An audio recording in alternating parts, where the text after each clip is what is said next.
Idinitagi ng ilang miyembro ng media sa Davao City kung paano unawain si President-elect Rodrigo Duterte sa mga panayam. Ayon sa isang mamamahayag, bukod sa sinasabi ni Duterte, dapat din daw ikonsidera ang body language o ang kilos nito kapag kinakapanayam. Balita hatid ni Jessica Soho. Ayun, kayo lang naman nagbaga mga taga Maynila, ang taga Davao alam nila yan. Kuha nila. Kaya sabi ko, when you are in doubt, kasi I am now joking. Of course I'm joking. Ask the fellow on your side from Davao, what is he up to? Is he joking or is he telling the truth? Sa dating mga one-to-sawang press conference ni incoming President Rodrigo Duterte matapos siyang manalo, madalas niyang masambit sa Manila media na magtanong sa kanilang Davao counterparts para maunawaan kung paano siya iintindihin. Pero sa isang iglap, matapos ang panawagan ng isang international media outfit na i-boycott si Duterte, kasunod ng usapin sa media killings na natalakay sa isa sa kanyang press briefings. Do not with me. Huwag ninyo akong takot.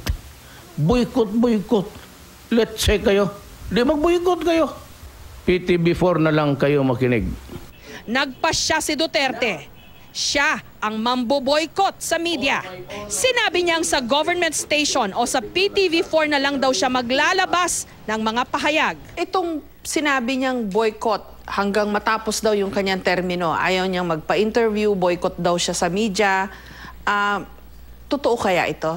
Siguro nasabi lang niya out of, sabihin natin desperation. Galit siya kasi yun nga, siguro yung sensibilities niya, nasaktan siya. 23 taon nang kino-cover ni Tek Ocampo si Duterte. Anya, sanay na sila kung paano intindihin ang kanilang dating mayor. Dito naman kami sa Davao, wala naman siya kasi isang problema sa mga media dito sa Davao. Because naintindihan namin siya, kung ano mga sinasabi niya, nakukuha namin kung ano yung punto niya. Yung mga media sa Manila, hindi sila masyado familiar sa kanya. Hindi nila masyado kilala si Mayor. Hindi natin siya pwedeng ma-judge dahil dyan eh. Kung ano yung mga nagawa niya, proven naman talaga. Ayon naman kay Edith Caduaya, isang freelance journalist na mahigit 2 dekada nang nagko-cover kay Duterte, hindi lang yung sinasabi ni Duterte ang kailangang unawain, kundi pati ang kanyang body language. Ano yun? Saywar niya yun? Ploy niya yun? Strategy niya to against the media or para laruin niya rin kayo? Ganon? Ang sagot niya sa'yo, depende sa knowledge mo, sa tanong mo.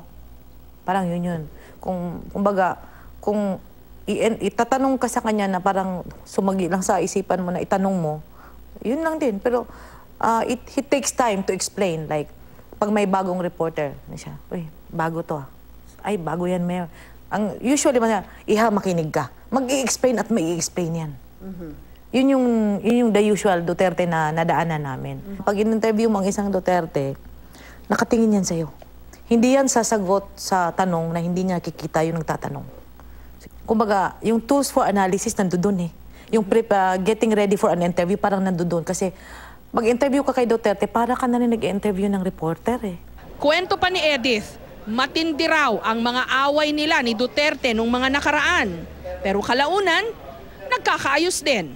So ang media ba sa Davao nakakapag-criticize kay Duterte? Oo. In truth and in fact, yung sabi na pag inaway mo si Duterte, matakot ka. Hindi yun totoo.